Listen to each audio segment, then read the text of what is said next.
j'avais envie de faire l'approche quantique de la vie. Donc, le quantique, il y a des théorèmes qui agissent sur le microcosme, et les physiciens quantiques nous expliquent que ça ne marche pas sur le macrocosme. Toutes les lois quantiques, de la mécanique quantique, elles sont dévolues au microcosme.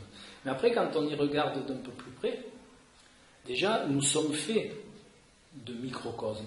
On est une entité entière, d'accord, de visu, de matière comme ça, mais en réalité, nous ne sommes pas des entités entières. Nous sommes faits d'un biotope, nous sommes faits de cellules, nous sommes faits de plein de choses qui font partie du microcosme. Donc pourquoi le microcosme, ce que j'appelle moi le microcosme assemblé, ne ferait-il pas partie du microcosme individuel, je vais dire. Donc depuis un grand nombre d'années, je me suis intéressé au théorème quantique de manière à en tirer des applications sur nos vies, puisque depuis longtemps, dans d'autres domaines, il est dit que l'énergie qui nous entoure est porteuse de vibrations, et ces vibrations, elles sont porteuses d'informations. Et maintenant, la physique quantique nous prouve à part B que dans toute cette énergie, il y a de l'information. Donc ce qu'on savait il y a déjà un certain nombre de temps, la physique quantique, elle la met à jour. Voilà. Donc vous connaissez un peu la physique quantique, la mécanique quantique, un petit peu, pas du tout. Donc la mécanique quantique, elle nous dit la chose suivante.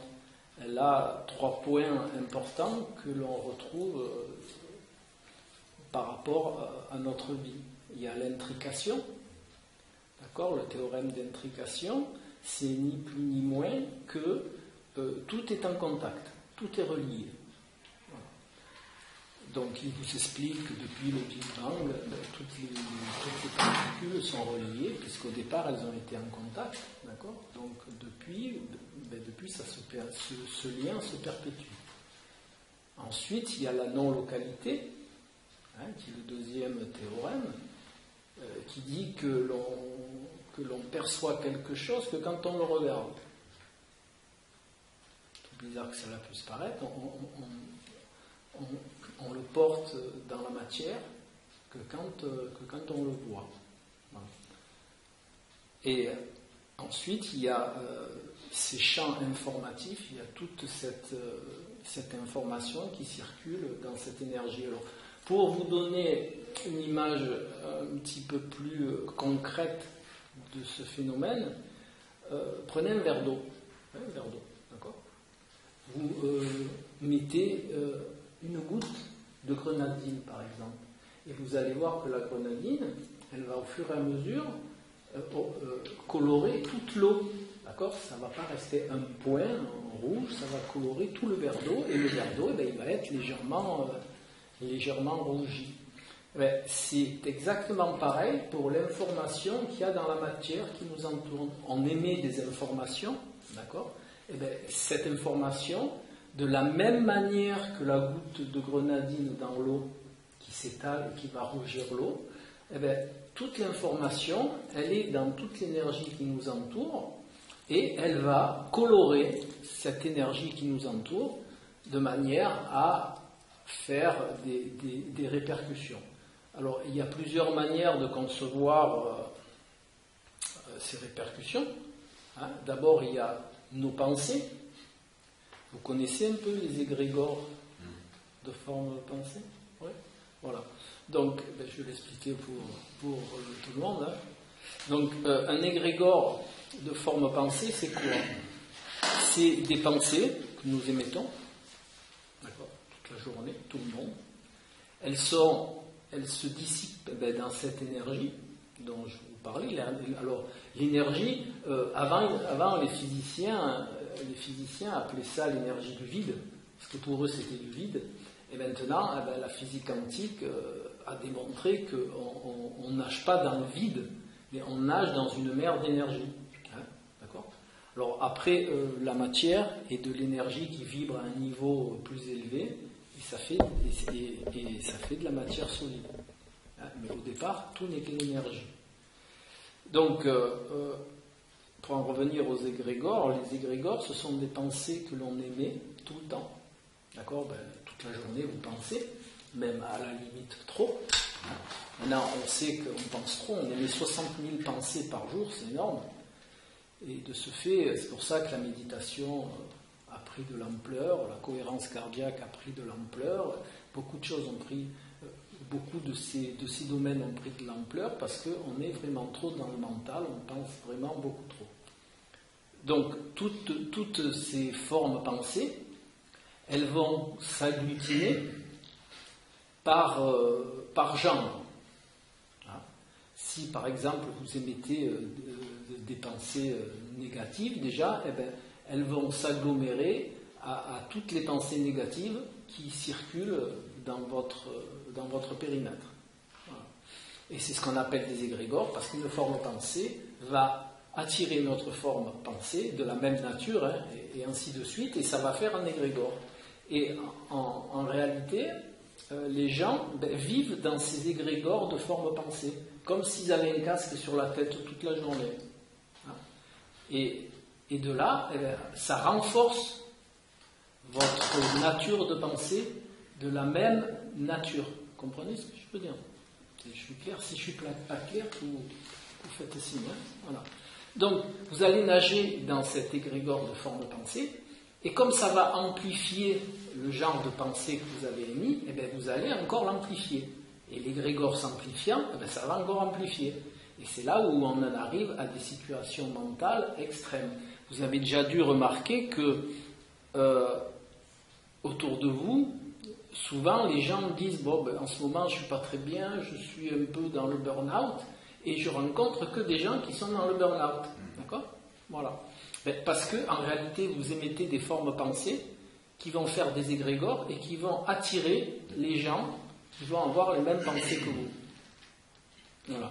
Donc, et ça, vous le rencontrez pour tout genre de pensée, qu'elles soient positives ou négatives. Ça ne marche pas que pour les pensées négatives et ça ne marche pas que pour les pensées positives. Donc, partant de tous ces principes-là, il y a des façons adaptées de se comporter pour arriver à obtenir ce que l'on veut dans notre vie. Alors, ces façons de se comporter, elles ne fonctionnent que si on est dans la cohérence mentale. Et à notre époque, la cohérence mentale, elle est quand même un petit peu mal à l'aise. C'est-à-dire, ce que j'appelle, moi, par cohérence, c'est je dis ce que je fais et je fais ce que je dis. D'accord? Si je suis là et je vous dis « j'ai horreur des millefeuilles » et Nadège, par exemple, vient avec une boîte de gâteaux où il n'y a que des millefeuilles et je me régale avec un millefeuille, qu'est-ce que vous allez dire? Il n'est pas cohérent, ce garçon. 3 minutes avant, il me dit qu'il n'aime pas les millefeuilles, 3 minutes après, il se gave avec un millefeuille.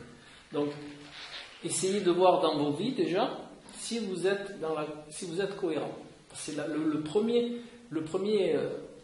première approche pour évoluer de manière adaptée dans votre chemin de vie, c'est acquérir la cohérence. C'est pas ce que vous pouvez entendre dans beaucoup de démarches de développement personnel. Il faut travailler la confiance en soi, il faut travailler ici, il faut travailler là. Mais vous ne pouvez rien travailler si vous n'êtes pas cohérent. Vous ne pouvez rien travailler de manière, de la manière adaptée si vous n'êtes pas dans la cohérence. Vous pouvez essayer d'y penser, quand vous avez 5 minutes.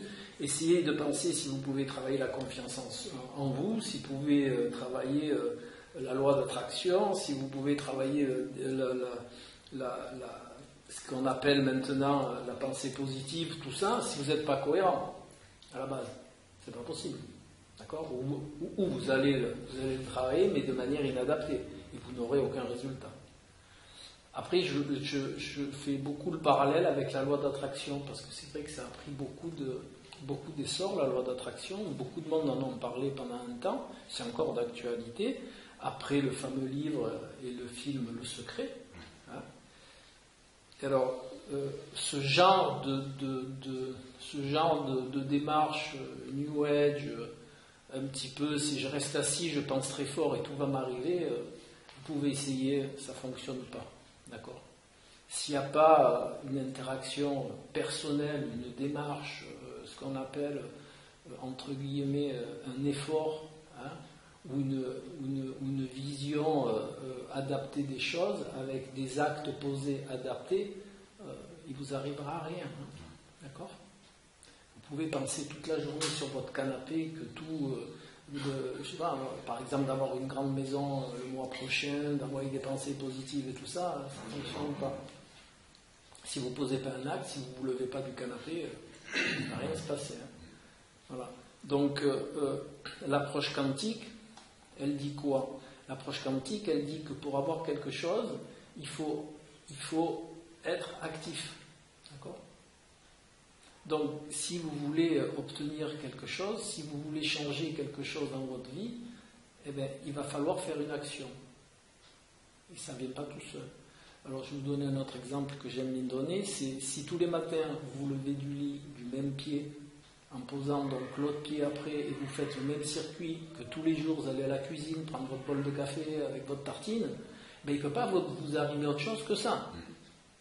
Si vous voulez qu'il vous arrive autre chose, il va falloir poser l'autre pied, il va falloir changer la tartine, il va falloir changer le café, il va falloir faire tout ça, d'accord ? Si vous faites toujours la même chose, ça ne peut pas fonctionner. Alors, ça, c'est le côté un petit peu bisounours de la chose.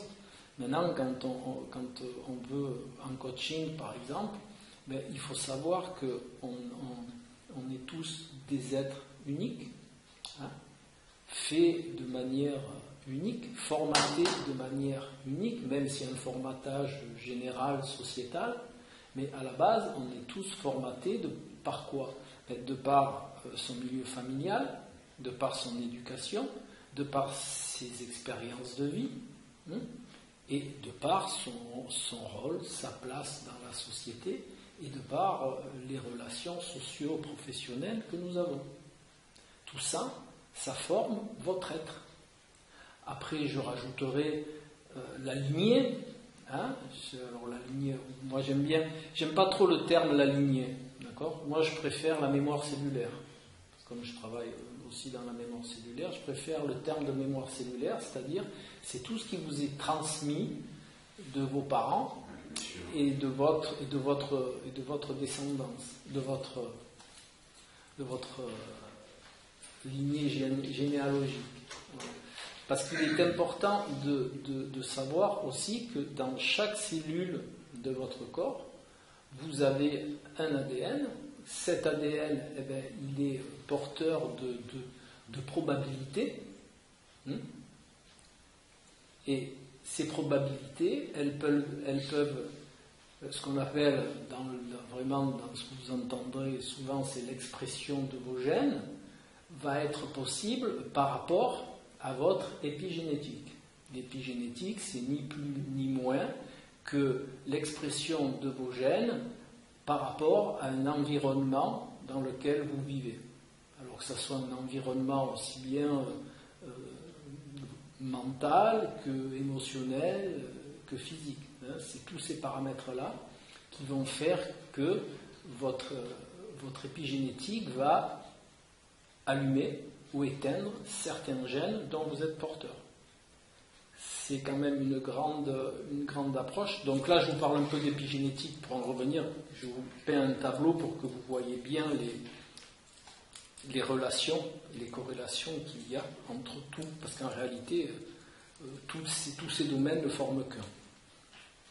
Donc, cette épigénétique, par rapport à votre position dans votre environnement, va activer, comme je le disais, ou désactiver des gènes qui vont faire que vous allez avoir ou ne pas avoir certaines choses.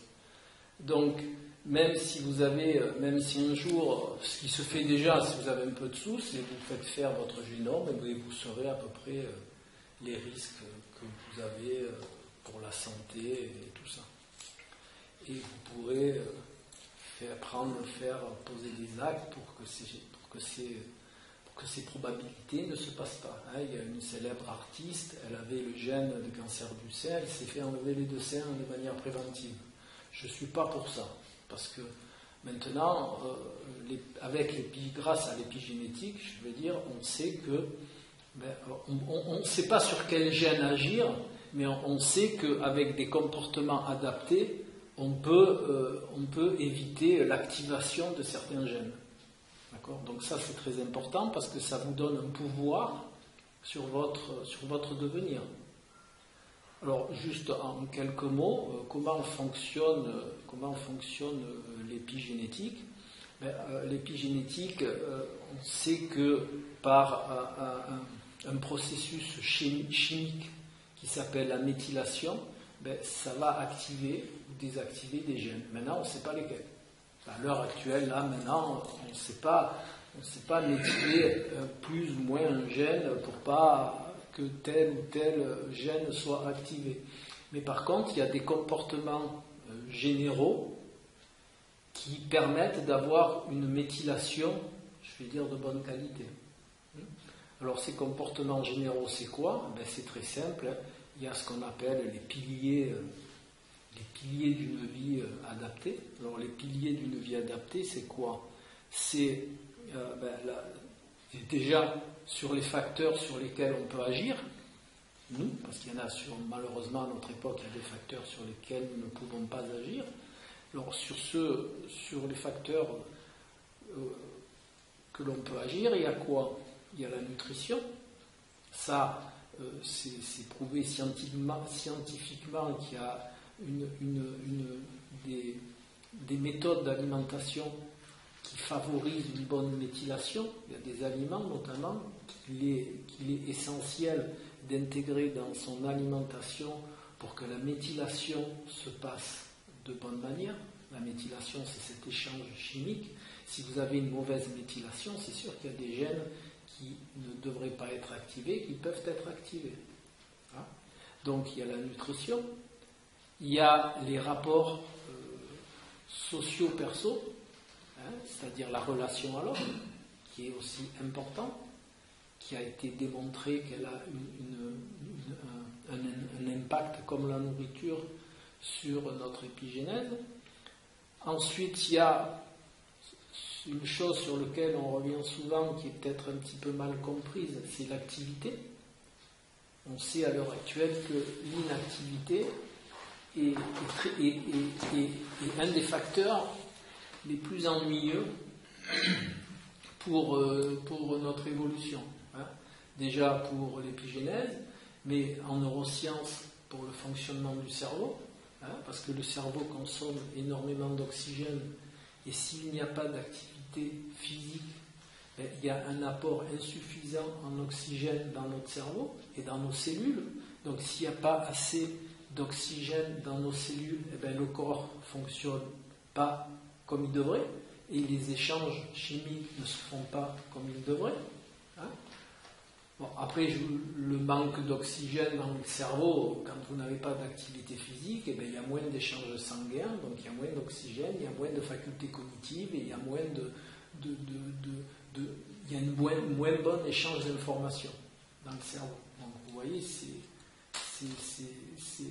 très très important. Ensuite, il y a ça, on n'y a pas vraiment accès, mais on peut quand même faire quelque chose. C'est sur l'environnement direct, c'est-à-dire la pollution de l'air et tout ça. Là, c'est pareil, il est recommandé par les scientifiques. Tout ce que je vous dis là est vérifiable. Ce sont toutes des études. J'invente rien. Vous pouvez trouver tout ça dans les bibliothèques universitaires. Il y a foison d'informations. Moi, je sais que j'aime bien chercher, donc je cherche, je regroupe, je corrège, machin, mais vous pouvez le trouver aussi. Donc, il est recommandé d'aller s'aérer en dehors des villes quand on peut. Voilà. Et ensuite, il est aussi recommandé, pour plusieurs raisons, d'apporter grand soin à son intestin. Parce qu'on sait maintenant que dans l'intestin s'y passe beaucoup de choses. Vous avez un biotope, vous savez qu'on pourrait faire une carte d'identité de chaque être humain sur Terre que par rapport à son biotope. Et c'est infalsifiable. Parce qu'on a tous un biotope intestinal différent. C'est pour ça que... Alors je saute un peu du coq à l'âne, mais c'est parce que vous allez voir qu'on va, à la fin, on va tout regrouper et vous allez avoir une vision autre de ce que vous pensez à l'heure actuelle. Donc, on sait que chaque être humain a un biotope différent et que la prise, écoutez bien parce que c'est prouvé, hein, la prise de probiotiques généralistes peut être plus néfaste pour votre intestin que ce qu'elle peut être bénéfique. Pourquoi ? Parce que dans un flacon ou dans une cure de probiotiques, il y a une recette, d'accord ? Il y a un schéma, il y a tant de bacillus, tant de ci, tant de là. Et si vous prenez des familles de probiotiques qui ne sont pas adaptées à votre biotope, ben vous allez le dérégler, parce que vous allez mettre des bacilles qui vont faire soit une surpopulation et qui vont modifier votre équilibre. Et de là, ben, vous pouvez avoir plus de problèmes que de bénéfices. Donc faites toujours attention, avant de prendre des probiotiques, d'avoir une bonne raison de les prendre. Alors, à la limite, il y aurait, vous auriez une antibiothérapie à long terme. Là, vous ne risquez plus rien. De toute façon, l'antibiothérapie, elle va tout nettoyer. Mais nettoyer dans le mauvais sens du terme, hein, c'est-à-dire elle va tout éradiquer, les bons comme les mauvais. Donc à la limite, là, vous pouvez prendre des probiotiques, ça peut retarder les problèmes liés à l'antibiothérapie. Vous savez ce que ça veut dire, antibiothérapie, hein? C'est une thérapie contre le vivant. Contre, bio, vivant, et thérapie, souhait.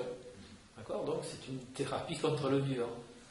Donc, dans ce cas-là, vous pouvez prendre des probiotiques parce que ça peut, comme de toute manière ça va tout éradiquer, quelque part ça peut vous protéger, hein, d'un problème dû à l'antibiothérapie, ou dans des cas bien spécifiques où vous pouvez avoir le besoin de probiotiques, mais sans ça, c'est pas vraiment utile. Déjà, ça coûte très cher et pour le rendu bénéfice, c'est vraiment pas utile. Maintenant, vous pouvez jouer sur les prébiotiques. Ça, oui, les prébiotiques, c'est ni plus ni moins que des fibres adaptées à votre biotope. Ce sont des fibres que vous trouvez dans la nourriture, hein, qui vont nourrir votre biotope. Et là, vous allez optimiser votre biotope. C'est-à-dire en le nourrissant de manière adaptée, et vous allez l'optimiser. Vous savez que c'est dans votre intestin que se trouve le système immunitaire, enfin une grande partie du système immunitaire. Donc si vous déséquilibrez votre biotope, vous allez déséquilibrer votre système immunitaire. Ça coule de source, d'accord ? Donc pensez toujours à plutôt aller vers les prébiotiques que de prendre des probiotiques. Alors, je vois dans vos yeux quels sont les prébiotiques. Les prébiotiques, ce sont toutes les fibres insolubles. Ce sont les fibres qui ne sont pas digérées, qui vont aller dans l'intestin et qui vont nourrir votre biotope. Donc vous avez des prébiotiques dont vous avez peut-être entendu parler. Il y a l'inuline. L'inuline est un prébiotique que vous trouvez dans la chicorée, par exemple, dans la salade de la chicorée. Vous avez toutes les fibres insolubles. Alors, vous en avez dans le céleri, vous en avez dans le fenouil, d'accord ? Voilà. Donc il suffit de manger. Alors, c'est toujours pareil, pas en manger en trop grande quantité, parce que ça, comme ce sont des fibres insolubles, ça risque d'irriter votre intestin, mais en quantité adaptée, c'est la nourriture de votre biotope. Si votre biotope est bien nourri, votre système immunitaire, là c'est la saison, il va marcher à 100% et vous n'attraperez rien. Ou alors, si vous attrapez quelque chose, ça va durer une période très courte, très très courte. Voilà. Donc, et à un autre niveau, si vous avez un intestin en bonne santé, vous allez avoir notamment un neurotransmetteur qui est fabriqué dans l'intestin qui s'appelle la sérotonine, d'accord, qui va être sécrété de manière adaptée, et ça va aider votre cerveau à faire passer une information de qualité. Ça va aussi, la sérotonine est un des neurotransmetteurs qui rentre en compte pour un être qui est équilibré entre l'action et la désaction. Hein. Par exemple, la dopamine, c'est l'accélérateur, et la sérotonine, ça calme. Donc si vous avez un déséquilibre entre tous ces neurotransmetteurs, ben, vous allez être soit super excité, soit très fatigué, et même à un niveau beaucoup plus ennuyeux, ben, ça va faire des gens qui sont apathiques. D'accord ? Quand on n'a pas assez de dopamine, et ben, on n'est pas entreprenant, on ne prend pas de décision, donc on bascule dans un état apathique, et puis ça peut aller très loin, d'accord ?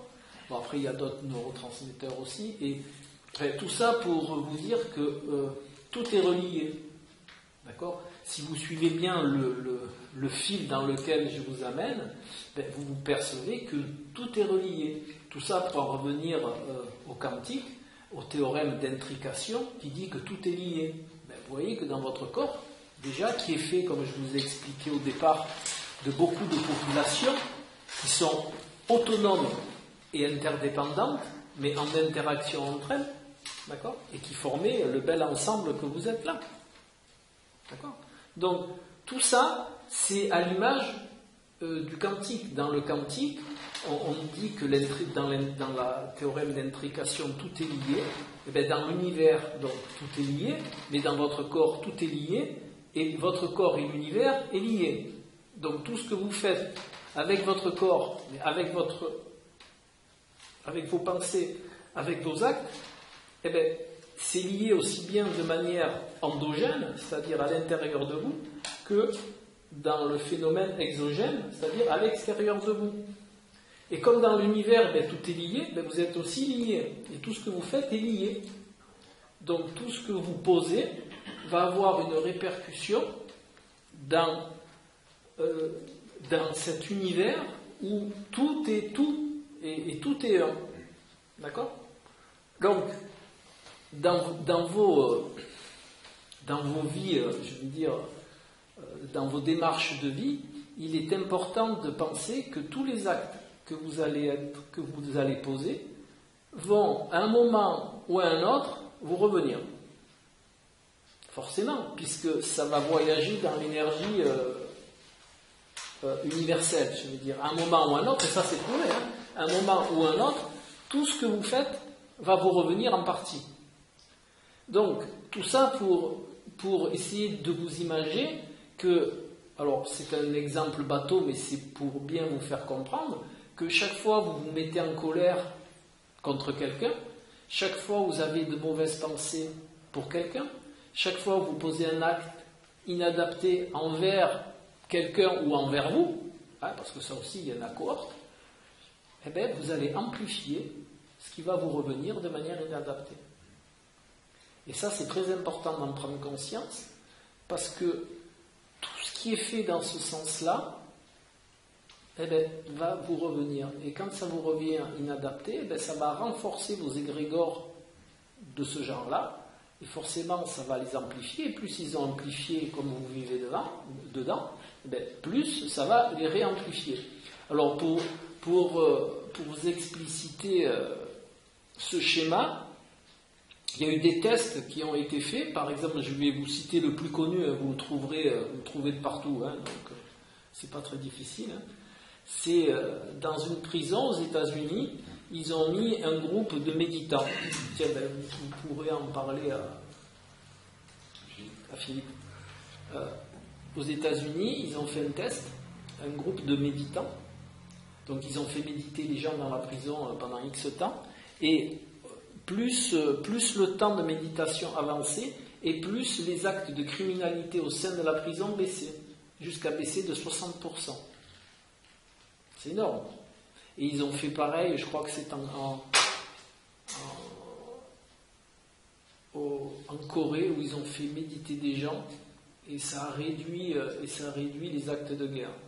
D'accord ? Donc, vous voyez bien que les formes pensées ont une action. D'accord ? Et elles n'agissent pas en tant que matière. Elles agissent en tant qu'information qui est lancée dans cette énergie qui nous entoure. Vous voyez un petit peu le schéma. Donc, si vous rapportez ça à vos existences, à vos vies, ça fonctionne de la même manière. Les personnes que vous êtes, donc ce que je vous ai explicité tout à l'heure, c'est-à-dire votre formatage de manière familiale, votre formatage scolaire, votre formatage sociétal, parental, enfin, tout ça, votre milieu socio-professionnel, tout ça, a fait l'être que vous êtes. Et il y a certainement des choses, vu les formatages que ce sont, qui ne sont pas adaptées. Et toutes les actions que vous entreprendrez avec ces formatages inadaptés ne vont pas aboutir aux objectifs que vous souhaitez atteindre.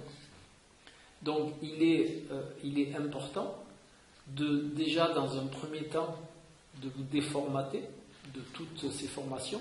D'ailleurs, j'aime bien aussi faire le parallèle avec les mythes. Philippe aussi s'intéresse aux mythes. Donc je vais juste vous en expliciter un. Par exemple, vous prenez Hercule. Hercule est très connu. Je crois que depuis que la Terre est Terre, on connaît qu'Hercule.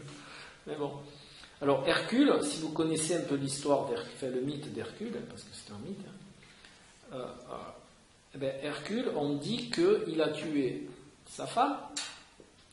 Oui, écoutez bien, on dit qu'Hercule, avant d'entreprendre les 12 travaux, il a tué sa femme, ses précepteurs, ses parents, tout ça.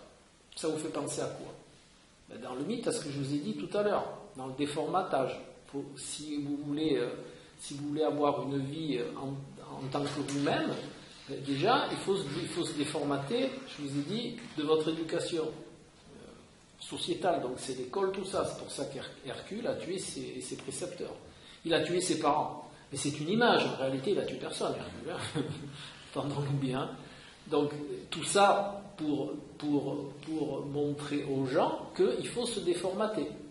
Donc dans l'histoire d'Hercule, qui n'est ni plus ni moins qu'un archétype, tous les mythes ne sont que des archétypes pour nous apprendre des choses, eh bien, il vous explique qu'avant d'entreprendre un travail, donc lui, avant d'entreprendre ses travaux, eh bien, il s'est déformaté de tout ce qu'il a formaté, parents, enfants, femmes, tout ça. Hop, dans le mythe, on dit qu'il les a tués, mais c'est juste pour faire comprendre qu'il faut s'en déformater. Je le redis parce que des fois, j'ai eu des gens qui connaissaient l'histoire d'Hercule. Hercule, on dit Hercule, mais il a tué tout le monde. Non, il a tué personne en réalité. C'est juste déformaté avant d'entreprendre ses travaux. Et ensuite, je ne sais pas si je vais vous donner un exemple d'un de ses travaux. Il est allé nettoyer les écuries d'Augias, par exemple. Alors les écuries d'Augias, c'est pareil. Les écuries d'Augias, Augias était un roi qui avait beaucoup de chevaux.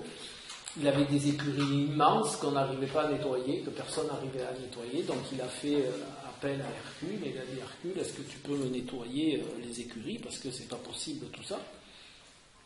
Et Hercule lui a dit oui, sans problème, je vais te nettoyer les écuries. Donc qu'est-ce qu'il a fait ? Il a cherché un peu, je vous la fais très court.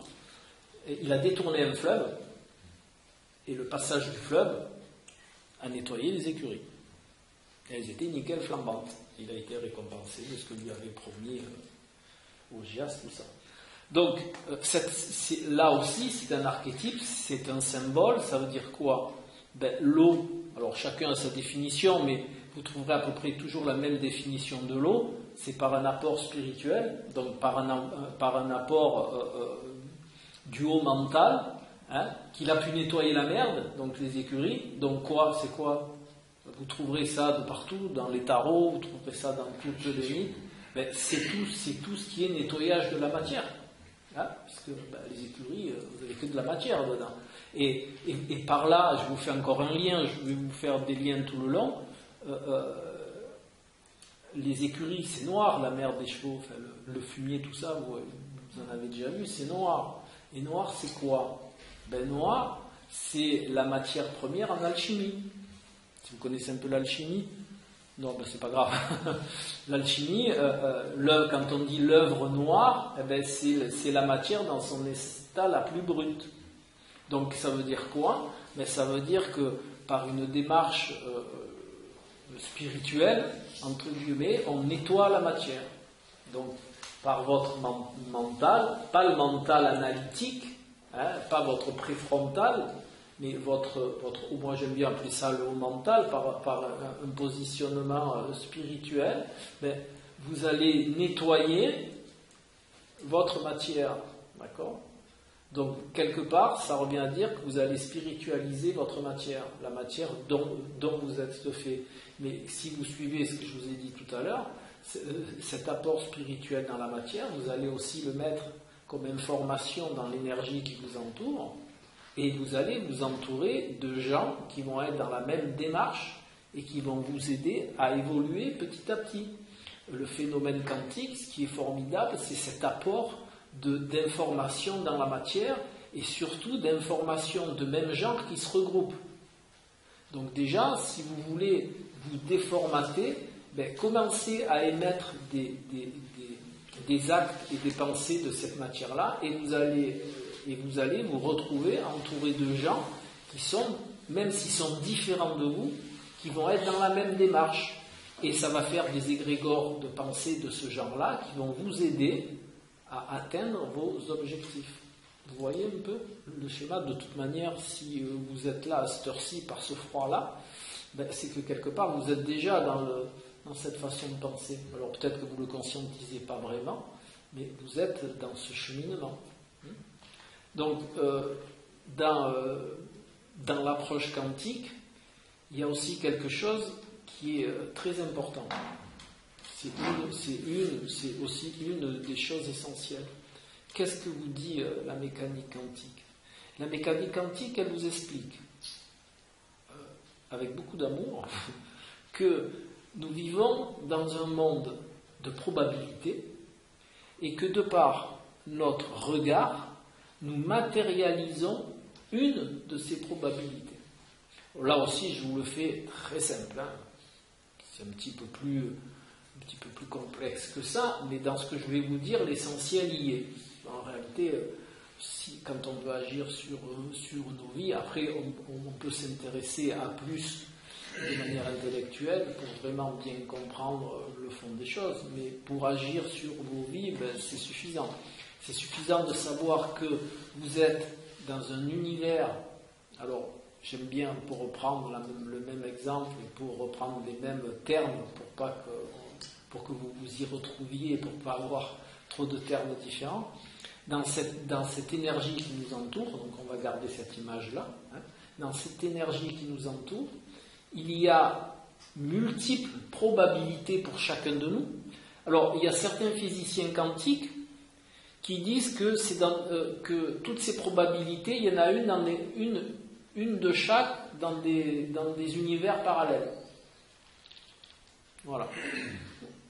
Moi, de mon expérimentation, de ma modeste expérimentation et de toute la littérature que j'ai pu lire et corréler, je préfère la définition que dans la même masse d'énergie, toutes ces probabilités s'y trouvent, et que simplement par notre positionnement, ou par nos actes posés, qu'ils soient physiques ou mentaux, on va en matérialiser une. Et la physique quantique dit exactement la même chose. Elle dit qu'il y a diverses probabilités et que c'est l'observateur qui va matérialiser une de ces probabilités. Eh bien, nous, c'est pareil. C'est pour ça que rien n'est figé. Il y a cohorte de probabilités, d'accord ? Et dans cette cohorte de probabilités, votre positionnement va déterminer une de ces probabilités que vous allez rendre concrète et que vous allez vivre. Donc c'est formidable parce que vous pouvez être acteur de votre devenir. Bon, ça demande, ça ne fait pas tout seul, hein. Comme je dis toujours, il y a des gens qui disent « Ah ben moi je demande à l'univers, oui c'est bien, mais l'univers c'est pas un catalogue qui est là pour que vous choisissiez quelque chose sans rien faire. » D'accord ? Si vous voulez avoir accès à ce catalogue qui est dans l'univers, il va falloir se bouger un peu, quoi. Hein ? Vous comprenez ? Donc, si vous posez des actes qui sont adaptés à vos objectifs, vous allez, de par vos actes, matérialiser une probabilité qui va être en rapport à votre objectif. Si vous posez des actes qui ne sont pas adaptés à votre objectif, eh bien vous allez matérialiser une probabilité qui n'est pas adaptée à votre objectif, donc vous n'allez pas accéder à ce que vous voulez faire. Et de là, on boucle la boucle, c'est-à-dire que si vous n'êtes pas prêt à changer ce que vous êtes, ben, vous obtiendrez toujours le même résultat. C'est logique. Donc si vous voulez obtenir quelque chose de différent, il faut que vous deveniez quelqu'un de différent. Et pour devenir quelqu'un de différent, ben, il faut se défaire des formatages antérieurs. Si vous gardez les mêmes formatages, ben vous allez faire les mêmes choses qui vont amener les mêmes effets et puis voilà. Donc vous ne pourrez jamais obtenir ce que vous voulez. Moi j'ai des gens en consul toute la journée qui ils veulent autre chose, mais ils ne changent pas, ils ne changent rien. Et pourquoi Hein? Et pourquoi? Parce qu'on n'est pas des victimes, on est responsable. Ben bien sûr. Bien sûr qu'on est responsable. On est responsable de tout même. Et dans notre société, une des problématiques, c'est qu'on vous enlève vos responsabilités. Il y a des gens qui sont parfaits. Des gens peuvent commencer par la prise en compte de votre santé.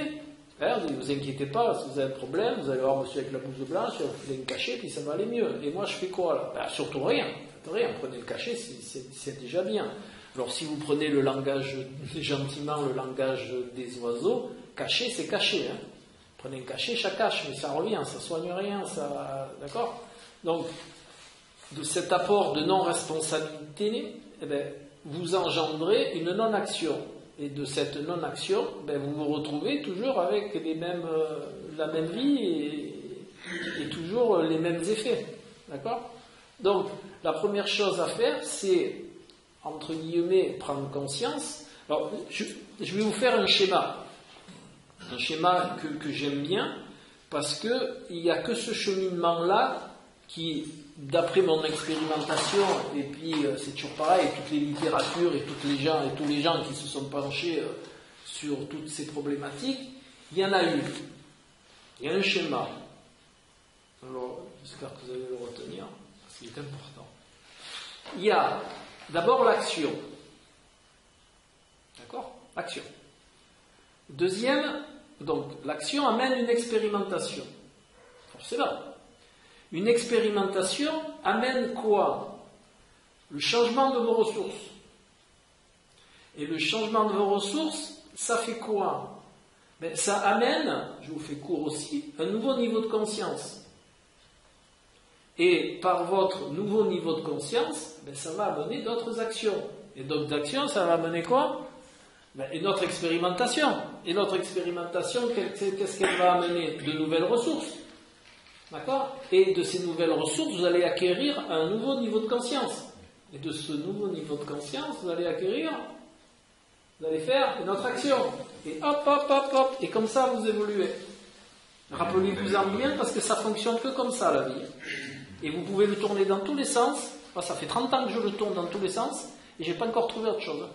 Et il n'y a pas que moi, hein. Quand je dis moi, c'est tous les travaux que je suis, que j'entreprends, que ce soit dans les neurosciences, que ce soit dans l'épigénétique, que ce soit dans n'importe quel domaine, dans le développement personnel, dans les stratégies comportementales, tout ça, alors, ça revient toujours à la même chose. Alors, je vais vous l'expliciter d'une autre manière. Si je pose un acte, je vais poser cet acte par rapport à quoi? Par rapport à mes ressources. D'accord? Les ressources, c'est tout ce qui fait que je vais poser cet acte. C'est ça qu'on appelle des ressources. Hein? Essayez si vous ne comprenez pas, vous me le dites parce que c'est important. Donc, là, maintenant, j'ai des ressources. Elles sont ce qu'elles sont. Ni bien, ni mal. D'ailleurs, le bien et le mal n'existent pas en réalité dans l'univers quantique et même dans l'univers de l'être que l'on est. Le bien et le mal n'existent pas. Le bien et le mal est une invention judéo-chrétienne. Après, on peut en discuter si vous voulez. Mais le bien et le mal n'existent pas. Il y a des actes qui sont posés, qui sont porteurs, qui sont adaptés ou pas. Là où les bien et le mal, c'est des notions sociétales, c'est des notions de moralité, c'est des notions de tout ça, mais voilà. Donc, tout ça pour en revenir aux ressources. Donc, moi, je vais poser un acte, et cet acte-là, je vais le poser par rapport aux ressources que j'ai maintenant, là. Voilà. Ensuite, cet acte, donc cette action, va m'amener à une expérimentation.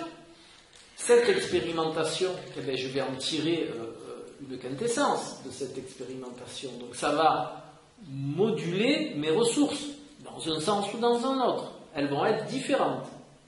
De cette différenciation de ressources par rapport à l'état antérieur, je vais en retirer un niveau de conscience différent, puisque mes ressources ont évolué, donc mon niveau de conscience, il évolue, puisque mon niveau de conscience est un rapport de mes ressources. D'accord ? Donc, avec ce nouveau niveau de conscience, eh bien, je vais avoir de nouvelles ressources. Et l'acte que je vais poser pour la même situation va être différent, puisque mes ressources, d'après ce schéma, va être différent. Donc, je ne vais pas pouvoir poser le même acte que celui antérieurement, puisque j'avais des ressources différentes. Et si vous voulez aller jusqu'au bout du raisonnement, la culpabilité ne peut pas exister en réalité, si on conscientise bien ça. Pourquoi? Parce que maintenant, je vais poser un acte par rapport à des ressources qui sont miennes, maintenant, là, d'accord? Et je vais juger avec des ressources de plus tard, des ressources différentes, l'acte que j'ai posé avant. Comprenez? Donc, je le jugerai toujours inadapté. Comprenez? Il sera toujours inadapté avec mes nouvelles ressources. Par contre, si j'avais le pouvoir de revenir en arrière avec les mêmes ressources, eh bien, je poserai le même acte que je juge inadapté après. Donc, la culpabilité, si vous comprenez vraiment le schéma de ressources, ben, la culpabilité et le regret ne peuvent pas exister. Puisqu'on fait un acte à un moment donné avec des ressources données. Donc celui d'après, il invalidera toujours ce que vous avez fait avant, puisque vous aurez des ressources différentes. Vous comprenez? Et là, c'est vraiment pour les gens qui sont conscients. Ah ben oui, mais c'est prouvé. Ben, essayez. Non, mais je veux dire, il faut déjà être dans la conscience avant de pouvoir décrypter tout ce chemin de vie. Ben, il faut juste le conscientiser. Essayez d'imaginer un acte que vous avez posé avant-hier, par exemple, et maintenant, et 2 jours après, essayez de penser si vous auriez fait la même chose maintenant, avec les ressources que vous avez maintenant. Ben, vous verrez que vous direz, non, ce que j'ai fait il y a 3 jours, c'était inadapté. Mais par contre, si je vous remets avec les ressources d'il y a 3 jours avant, ben, vous poserez le même acte. Donc, de regretter quelque chose que vous avez fait 3 jours avant, avec des ressources X, jugez maintenant avec des ressources Y, vous le trouverez toujours inadapté. Donc vous aurez toujours des regrets. Et les regrets viennent de là. C'est parce qu'on juge avec quelque chose d'après, quelque chose d'avant. Donc forcément, vous trouverez toujours que c'est pas adapté à ce que vous avez fait. D'accord? Donc si vous changez, alors c'est vrai que si vous changez votre schéma de pensée, eh bien, vous ne serez jamais plus dans la culpabilité et dans le regret. Et ça vient des neurosciences. Les neurosciences ont démontré qu'on peut changer des réseaux neuronaux de par l'entraînement, de par l'habitude. C'est-à-dire c'est pour ça que je vous amène là, c'est pour que vous puissiez conscientiser que nous avons quelque chose de formidable à l'heure actuelle, qu'il n'y a pas que le mauvais de la technologie, ça nous amène quand même des preuves, parce que tout ça on le connaît depuis très longtemps, hein, mais on ne pouvait pas le quantifier. Donc avec les neurosciences, on sait maintenant qu'on peut changer des réseaux neuronaux de par une habitude récurrente. D'accord ? Donc si vous changez votre schéma de pensée de ce programme-là, eh bien vous verrez que la vie, elle va déjà vous paraître déjà beaucoup plus légère, parce que quand on n'a pas de regrets, et quand on a bien compris ce phénomène que l'on fait quelque chose à un moment parce qu'on a des ressources et qu'on ne peut pas faire autrement, en réalité, les ressources que vous avez vous amènent à poser des actes, et vous ne pouvez pas faire autrement que de poser cet acte-là. Vous ne pouvez pas. Et vous pouvez remonter en arrière, regarder tout ce que vous avez fait dans votre vie, et bien vous verrez que vous avez toujours posé des actes avec les ressources. Alors quand je dis les ressources, c'est la personne que vous êtes, c'est vos émotions, c'est votre mental, c'est tout ça, hein, c'est ce que vous êtes à un moment donné.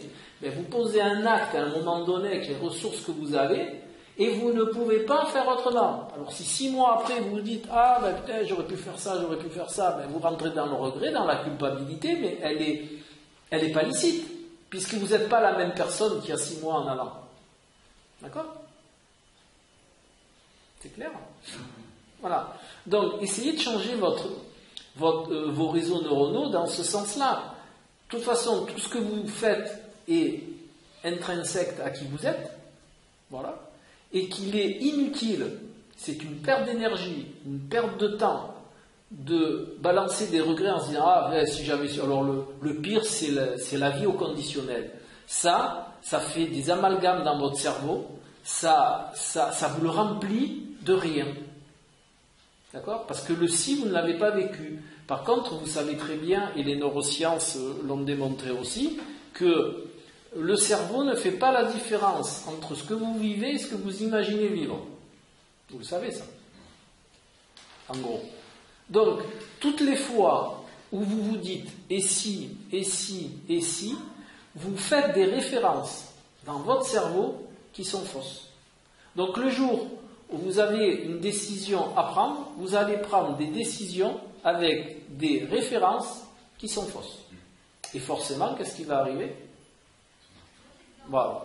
Tous les gens que vous entendrez autour de vous, et il y en a cohorte aussi, dire « Ah ben voilà, donc j'ai eu un accident en voiture, par exemple, et si j'avais tourné là, et si j'étais parti plus tard, et si j'étais ci, et si j'étais là ?» Ben, tout ça, vous faites des petites cases dans votre cerveau, des petites références, et le jour où vous aurez à analyser une situation, eh ben, votre cerveau, qu'est-ce qu'il fait ? Parce que lui, il a des schémas, le cerveau, eh ben, il va se dire, bon, pour telle situation, j'ai telle référence. Eh ben, vous allez prendre des références fausses. Et fausses références, fausse action, action inadaptée, objectif non atteint. Très simple. Donc, qu'est-ce qu'il est utile vraiment de faire ? Eh bien, déjà, il est utile de bien mettre en place ces réseaux neuronaux. Donc, ces réseaux neuronaux, c'est quoi ? C'est pas pas d'extrapolation qui servent à rien, que vous n'avez pas vécu et qui vous servent à rien. Quand vous avez un accident de voiture, honnêtement, à quoi ça vous sert de dire et si ? Qu'est-ce que ça amène ? Rien. Ça vous fait perdre du temps. Ça c'est prouvé aussi, ça vous bourre le cerveau d'informations qui vous servent à rien. Et ça vous fait des références pour le futur qui ne servent à rien. Donc, ça ne sert à rien. Et vous avez passé du temps, vous avez usé de l'énergie pour rien. Et pendant ce temps-là, vous ne modulez pas vos ressources de la bonne manière, j'entends. Hein ? Parce que quand on vit des si, on module ses ressources, mais pas de la bonne manière. Donc forcément, si vous modulez vos ressources pas de la bonne manière, Vous allez poser des actes là aussi inadaptés. Qui dit acte inadapté, non atteinte de ces objectifs. D'accord? Ça, c'est un des paramètres importants, c'est moduler ces réseaux neuronaux de manière à poser des actes adaptés et arriver à vos objectifs. Hein? Mais pour ça, il faut en revenir à ce que je vous ai dit avant, il faut se déformater. Et pour se déformater, il faut moduler ses ressources. Donc, entre autres, grâce à des petites réunions comme ça, grâce à vos formes pensées dans ce sens-là, ben vous allez rencontrer des gens qui sont de la même énergie que vous, et toute cette énergie va faire des égrégores de pensée qui vont s'accumuler et qui vont, quelque part, vous aiguiller sur votre chemin, vous comprenez? C'est comme si après ces égrégores de pensée, c'était un petit fil relié à un ensemble de pensées identiques aux vôtres, et qui vous conduisent sur le chemin que vous avez choisi vous par vos formes pensées et par vos actes, parce que les formes pensées, ben, ça inclut quoi? Ça inclut des actes. Les actes incluent, comme je vous ai dit tout à l'heure, des expérimentations qui vont d'accord? Donc tout ça pour vous montrer que tout est corrélé.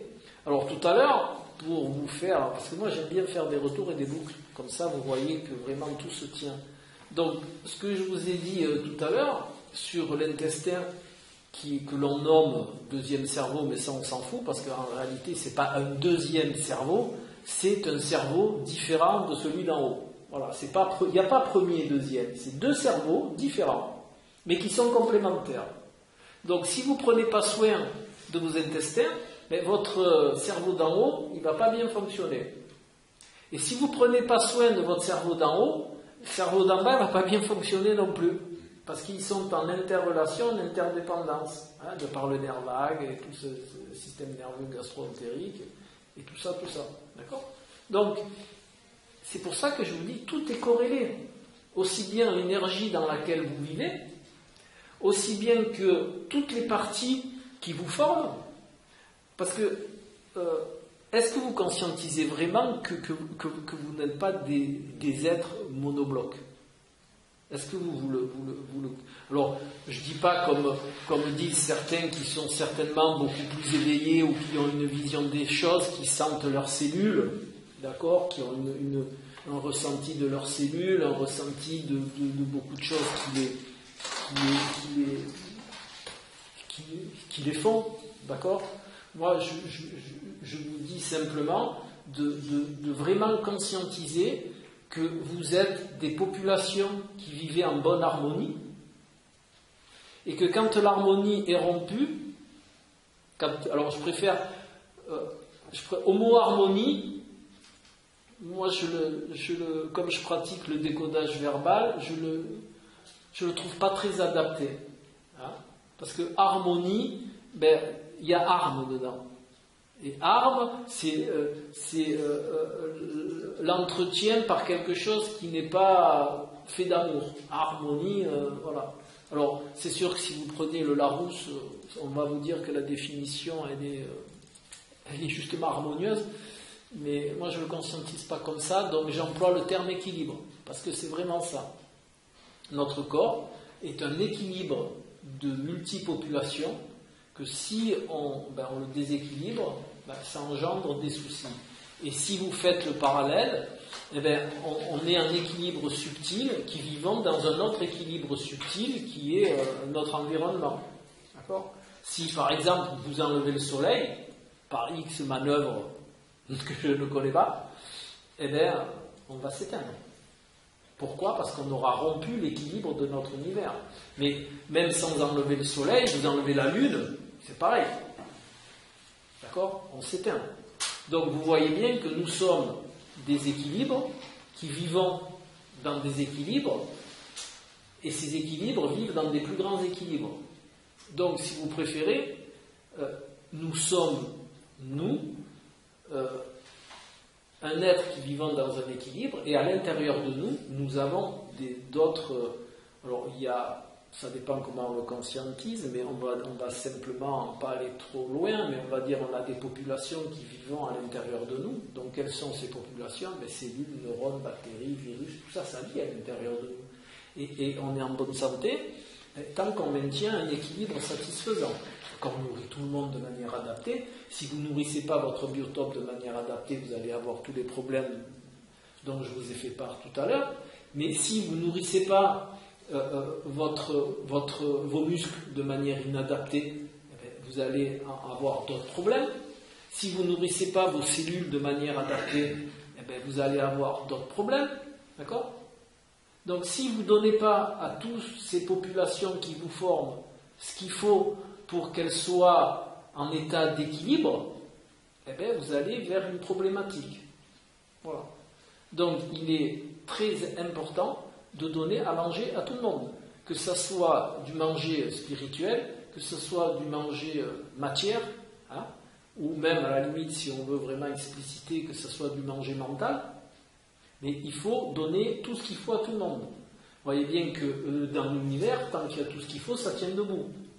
Le jour où par X manœuvre, il n'y aura plus tout ce qu'il faut dans l'univers, l'équilibre va être rompu, et de là, il va en arriver quelque chose qui n'est pas adapté. Vous le voyez bien sur Terre, on est en train de déséquilibrer beaucoup de choses, et on en a le retour. Hein? Je ne vous ai pas parlé de la problématique des divers polluants dont on vous parle très peu et que l'on minimise, mais ça aussi, c'est en train d'atteindre notre cerveau et notre appareil reproducteur, et on commence à voir des gamins qui ont des testicules mal formés, des nanas qui sont prépubères à 8 ans et tout le reste, et tout ce déséquilibre-là va engendrer des problématiques. D'accord? C'est ni plus ni moins qu'un déséquilibre. Donc il est utile que des gens qui sont, je vais dire, à un niveau de conscience autre et qui ont des ressources autres, de contrebalancer ce déséquilibre-là. Alors je ne vous dis pas d'aller chasser les perturbateurs endocriniens ou autre chose, mais de par vos formes pensées, de par votre attitude, vous avez quand même un outil pour contrebalancer ce déséquilibre et faire que l'équilibre général soit encore, je vais dire, vivable et de bonne aloi. D'accord? Parce qu'on est tous, à notre niveau, responsables de quelque chose. Je sais que, comme l'a dit Nadège, on est dans une société de non-responsabilité, mais on est responsable qu'on le veuille ou pas. Déjà, de par notre non-activité, on est responsable. Déjà. Donc, autant faire quelque chose. Donc, pour en revenir à l'approche quantique, c'est tout ça. Mais tout ça, c'est le quantique. Et le quantique, c'est tout ça. Tout ce que je vous parle, l'épigénétique, c'est aussi, pour vous vraiment, maintenant que je vous ai peint une partie du tableau, maintenant, je peux vous faire les liens directs. L'épigénétique, c'est quoi? C'est une information chimique. Le quantique, c'est quoi? C'est une information, on va dire, vibratoire. C'est une information qui se situe au niveau de l'énergie. L'épigénétique, c'est une information qui se situe au niveau de la chimie du corps. Hein? Voilà. Les neurosciences, c'est quoi? C'est aussi une chimie qui permet le passage de l'information. Donc vous voyez, on est toujours dans l'information. Quoi que vous fassiez, notre monde est un monde d'information. Donc la première chose, si vous voulez que vos vies aillent mieux, déjà, je ne peux pas vous faire une séance de coaching là comme ça, mais c'est pour vous donner des idées. Si vous voulez que votre vie aille mieux, commencez par l'information. Commencez à choisir le type d'information que vous voulez. Alors, il y a des choses très faciles à mettre en place. Et il y a un physicien quantique qui l'explique très bien, c'est Guillaume quelque chose, et qui dit que il ne faut pas avoir peur de se demander. Alors, ce n'est pas de la loi d'attraction, hein, d'accord? C'est pour émettre des pensées qui sont en adéquation avec vos objectifs. Par exemple, alors, Il ne faut pas aller dans le chemin, nous sommes dans les formes pensées. C'est pas, vous n'allez pas demander, bon, je veux une voiture, je veux une Rolls, je la veux, je vais faire un caprice. C'est pas dans ce schéma-là. Mais c'est se demander à soi, qu'est-ce qu'on veut? De quoi j'ai envie? Mais dans la réalité. Pas à travers tous les filtres dont nous sommes, et tous les formatages dont nous sommes affublés. D'accord? C'est en même temps commencer à se déformater de tous les formatages dont nous avons été les cibles. Voilà, non, j'aime pas le mot victime, donc j'ai dit cible. Et déjà ça, et en même temps d'essayer de voir ce que vous voulez vraiment. Parce que les problématiques que je rencontre depuis 25 ans en consultation, c'est toujours les mêmes. Les gens, ils veulent des choses qui ne sont pas eux. C'est ce que la société leur fait miroiter, c'est ce que le regard de l'autre aussi les fait miroiter, mais en réalité, quand je leur donne en première séance une feuille et un papier, je leur dis voilà, vous avez 10 secondes pour marquer vos besoins. Ben, la feuille reste blanche. Parce qu'en réalité, ils ne savent pas. Ils savent tous les besoins qu'on veut leur faire croire, c'est-à-dire de tout leur formatage, mais ça ne fonctionne pas quand on leur demande leurs besoins. Par contre, si vous leur dites pas ça, vous leur dites gentiment tu as envie de quoi? Bien vite, il va marquer ce que leur formatage leur a créé comme besoin.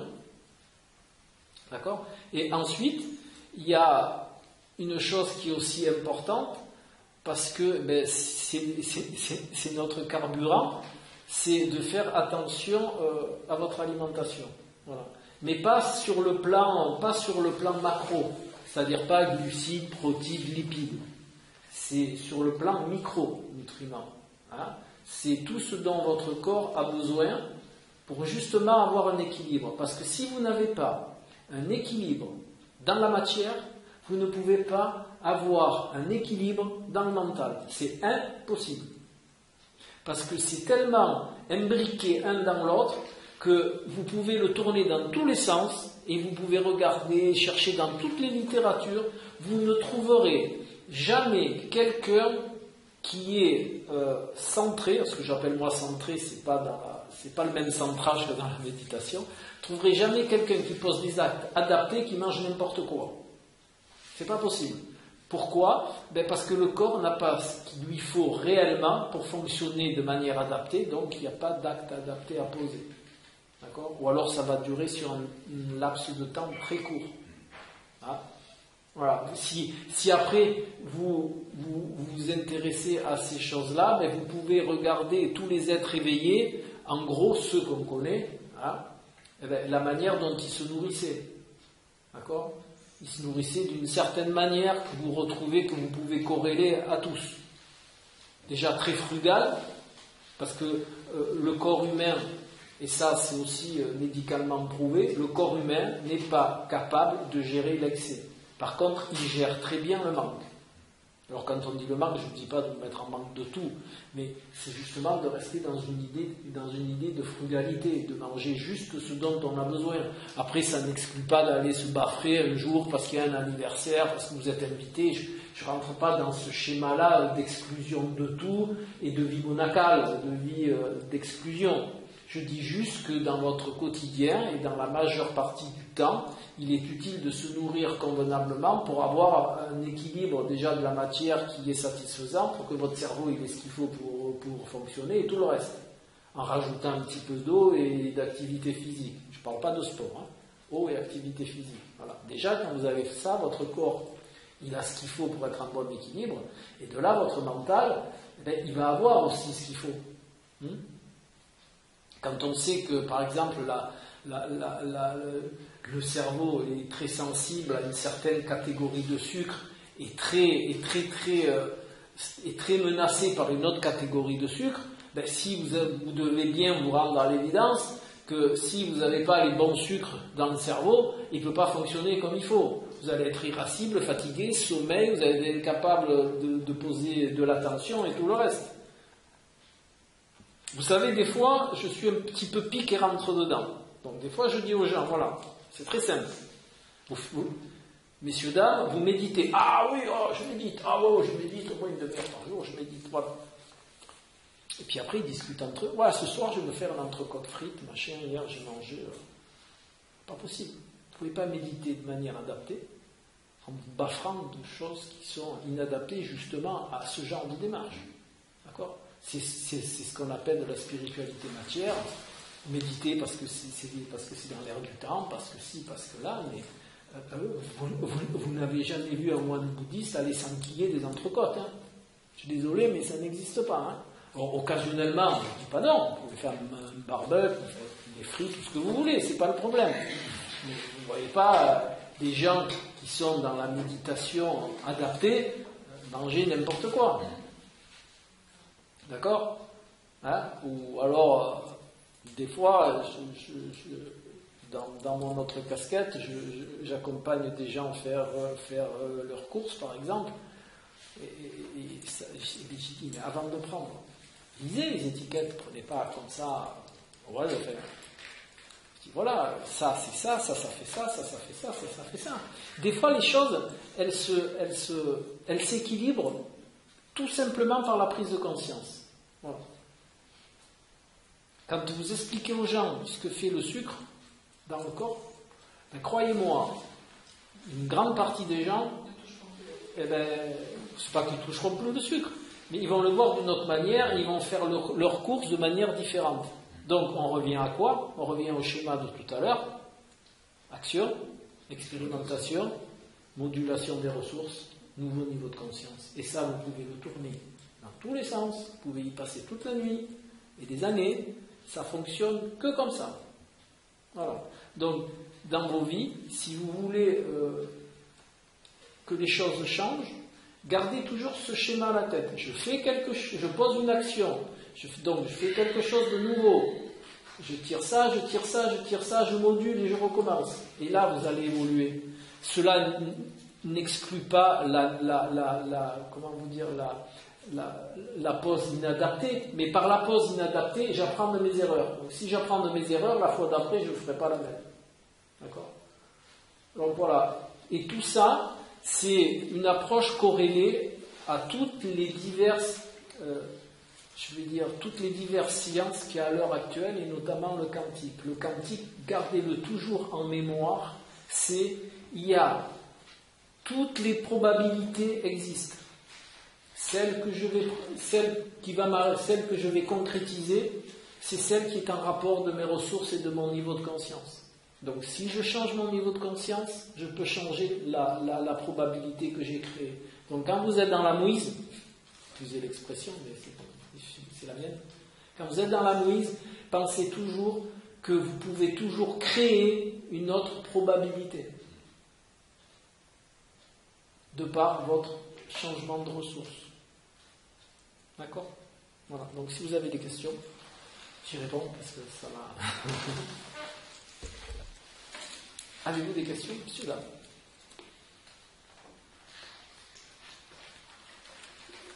Eh bien. Vous avez parlé de se déformatiser. De se déformater. Déformater, donc, vous voulez dire par là, oublier tout ce qu'on a pu... Non, on ne peut pas oublier. C'est changer... L'éducation, quoi. Changer le niveau de conscience. C'est pas facile, ça.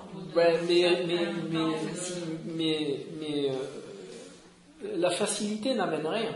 C'est ça le problème. C'est ce que je vous disais au début. Si vous restez assis sur votre canapé à attendre, à demander que ça vienne, ça ne viendra jamais, donc ça n'amènera rien. Je crois qu'à l'heure actuelle, il y a une mauvaise information qui est passée. Celle-là, c'est que surtout vous ne faites rien et la loi d'attraction, version le secret, tout ça, qui vous dit vous n'avez qu'à demander, l'univers est un vaste catalogue qui vous est dévolu, c'est fumisterie. Vous n'arriverez à rien. Il n'y a rien. Par contre, si vous posez des actes différents, alors je vais vous donner un exemple que j'ai eu en conférence la semaine dernière. J'ai fait une conférence sur, entre guillemets, sur la nutrition. Alors, en gros, c'était pas tout à fait ça, mais c'était, la conférence, c'était la chronobiologie et la chrononutrition. Voilà. Alors rapport entre les cycles circadiens et ce que l'on doit manger, en gros, par rapport à nos sécrétions hormonales. Voilà. La conférence passe, c'est le moment des questions comme ça, et il y a une personne qui me pose une question et qui me dit oui, mais moi je peux pas. Parce qu'en France, le moment du repas, et c'est elle me le formule comme ça, elle me dit c'est la tradition. En France, on doit parler pendant le repas, on doit échanger, tout ça. Voilà. Alors que moi, je lui avais explicité, c'était une information, c'était pas, je lui avais explicité que dans beaucoup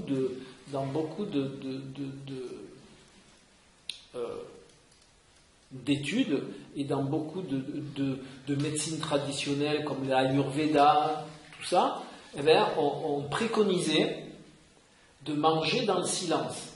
Pourquoi? C'est aussi une question de bon sens. Après que vous le fassiez ou pas, c'est pas grave, mais moi je donne l'information telle qu'elle doit être donnée. Pourquoi manger dans le silence? Parce que de manger dans le silence, déjà, on va mâcher. Si vous parlez, essayez de mâcher et de parler en même temps. Donc tout le temps que vous passez à parler à table, comme vous allez parler, je sais pas moi, disons 10 secondes, et bien derrière vous allez avaler. Parce que vous avez déjà ça dans la bouche depuis 10 secondes, mais sans le mâcher puisque vous parlez. Donc dès que vous avez fini de parler, gluf, et vous allez avaler quelque chose qui n'est pas mâché. Donc si c'est pas mâché, si c'est pas les dents qui vont faire le boulot, c'est l'estomac qui va le faire.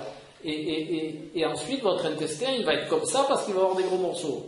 D'accord? Déjà, donc, on ne parle pas la bouche pleine. Oui, non mais bon, c'était pour répondre, c'était pour vous donner un exemple. Voilà. Donc cette dame, qu'est-ce qu'elle avait? Cette dame, dans sa tête, elle a une croyance, alors ce qu'on appelle nous en coaching une croyance limitante, parce qu'elle limite la modification des ressources. Elle a une croyance limitante, c'est que on doit faire selon la tradition. La tradition dit que le français a des repas conviviaux et que donc on ne doit surtout pas se concentrer sur ce que l'on mange, mais on doit parler en mangeant et on doit avoir un truc relationnel quand on mange. Voilà. Donc cette croyance limitante, qu'est-ce qu'elle va faire? Elle va l'empêcher de modifier ses ressources. Donc cette croyance limitante est un formatage de la tradition. Ce formatage de la tradition sur lequel elle perdure va l'empêcher de modifier ses ressources, et de la non-modification de ses ressources, elle va toujours continuer à manger de la même manière, et puis un jour elle va avoir un souci d'estomac, d'intestin. L'intestin il ne va pas pouvoir absorber les micronutriments dont il a besoin parce que ce n'est pas physiologiquement adapté à son boulot. D'accord? Voilà. Donc vous voyez ce que peut faire un formatage. Alors que moi je venais juste de lui expliquer 3 secondes avant que les autres avantages, parce que c'est physiologique, ce que je ne vous ai pas dit c'est qu'on a une physiologie et que si on ne respecte pas cette physiologie, un jour on a un problème. Et ça c'est 100%. Voilà. Le corps humain, alors ce que j'appelle une physiologie, c'est un besoin. Le corps humain a des besoins. Si on ne respecte pas nos besoins physiologiques, et cela il ne change pas, depuis des millions d'années il ne change pas, eh bien on va dans le mur. Donc je lui ai expliqué qu'elle pouvait même, comme on fait, par exemple, moi j'ai passé quelques années dans un ashram en Inde, mais je vous parle de ça il y a 35 ans, donc c'est pas les ashrams qu'on trouve maintenant, hein. Eh bien, pendant le moment du repas, on ne parlait pas. On parlait avant, pas comme vous voulez. On parlait après, on parlait toute la nuit, parce que les Indiens parlent beaucoup. Hein. Mais pendant le repas, on ne parle pas. Pourquoi? Pour plusieurs raisons. Alors il y a celle que je vous ai citée. Après il y a le moment, si vous ne pouvez, il y a 2 choses. Vous ne pouvez conscientiser que le bonheur de l'aliment que si vous le ressentez. Si vous parlez quand vous mangez, vous ne ressentez pas l'aliment, c'est pas possible. Le cerveau ne peut pas faire 2 choses. Les neurosciences, c'est pour ça que je vous fais toujours les liens avec les divers domaines. Les neurosciences ont mis à jour que notre cerveau a un fonctionnement automatique. C'est-à-dire quand on fait 2 choses, il y en a une qui est automatique. Forcément. On n'est pas multitâche. Notre cerveau n'est pas multitâche. Voilà. Il est multitâche dans le sens où on peut avoir une action analytique avec une action automatique en même temps, mais on ne peut pas avoir 2 actions analytiques ou 2 actions automatiques en même temps. Et vous avez un bel exemple de ça. Quand vous êtes au volant ça c'est des exemples que l'on donne en neurosciences. Hein. Quand vous êtes quand vous êtes en voiture, et ça vous est tous arrivé, d'arriver devant chez vous, de vous dire, merde, par où je suis passé? J'ai pas vu le chemin. Ben voilà, c'est le plus bel exemple de mode automatique du cerveau.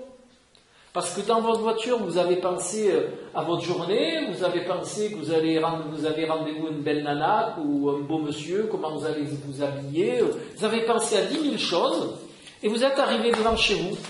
Par quel miracle? Il y a 10 ans en arrière, c'était vrai. Hein? Dans la région, tu ne peux plus faire ça. T'es plus en pilote automatique, sinon tu ne rentres pas en montagne. Voilà. Hein? T'es encore un petit peu dans d'autres fonctions quand tu marches, voilà. Mais sachez que notre cerveau, il ne peut pas faire deux choses de la même manière. Voilà. C'est soit, si vous pensez, le reste se fait en mode automatique et vice versa. Voilà.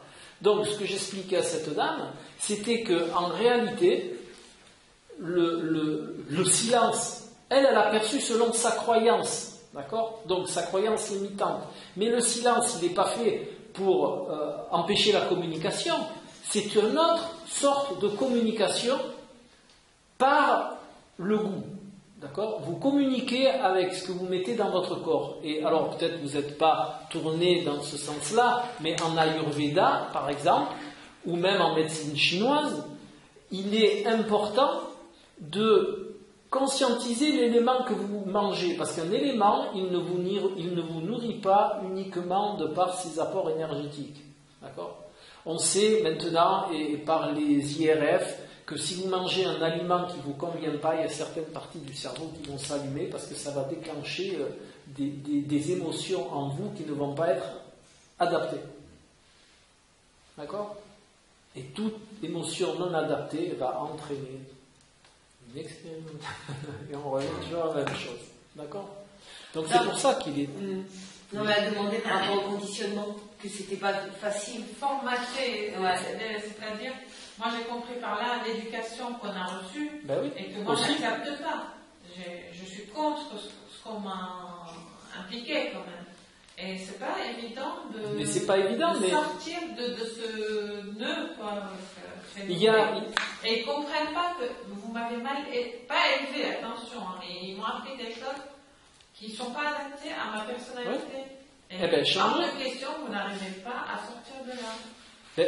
Vous devenez le... Bon, je ne connais pas votre cas, mais on peut... Non, je parle en général. Oui, mais même en général, on ne peut pas faire faire quelque chose à quelqu'un déjà qui ne veut pas le faire. Maintenant, si vous prenez conscience qu'il y a quelque chose qui n'est pas adapté, qui ne vous est pas adapté, personne ne peut vous empêcher de le changer. D'accord? Alors, je vais prendre un exemple un petit peu dur, mais comme ça vous comprendrez bien. Admettons que je sois chrétien. D'accord? On m'oblige à aller à l'église. Si je ne ressens pas le besoin d'aller à l'église, personne ne peut me faire aller à l'église. Je vais dire non, je ne vais pas à l'église. Et même si vous y allez, vous allez faire des bêtises avec l'église. Voilà, mais j'irai pas. C'est ça le problème. C'est pas même si j'y vais, si je veux pas, j'y vais pas. Il n'y a pas je me force à y aller, parce que là vous rentrez dans des schémas de stratégie de victimisation, d'abus d'autorité. Bon, je vous parle après, ça va partir un petit peu loin, mais l'être humain est porteur de bugs, et notamment ce que je viens de vous citer, abus d'autorité, victimisation, quand vous êtes dans la victimisation, ça nécessite un bourreau. Alors un bourreau, c'est une image, mais ça nécessite quelqu'un qui a le rôle de bourreau, puisque vous êtes victime. Parce que si vous êtes victime et que le bourreau n'existait pas, la victime n'existe pas. Donc dans tous ces schémas psychologiques, s'il y a une victime, il y a forcément un bourreau. Et tout ça, ce sont des reconnaissances de bugs. Alors, le bug, c'est le mot bateau, mais ce sont la reconnaissance de programmes personnels inadaptés qui vous posent des soucis et qu'il est utile d'aller voir quelqu'un pour vous en faire prendre conscience. Et de par la prise de conscience et par la reconnaissance de tous ces programmes, vous allez pouvoir vous en débarrasser. Par une correction, voilà. Et par la répétition de correction.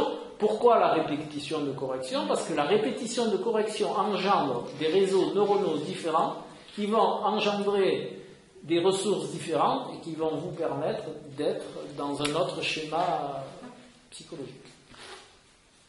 Voilà. De rien.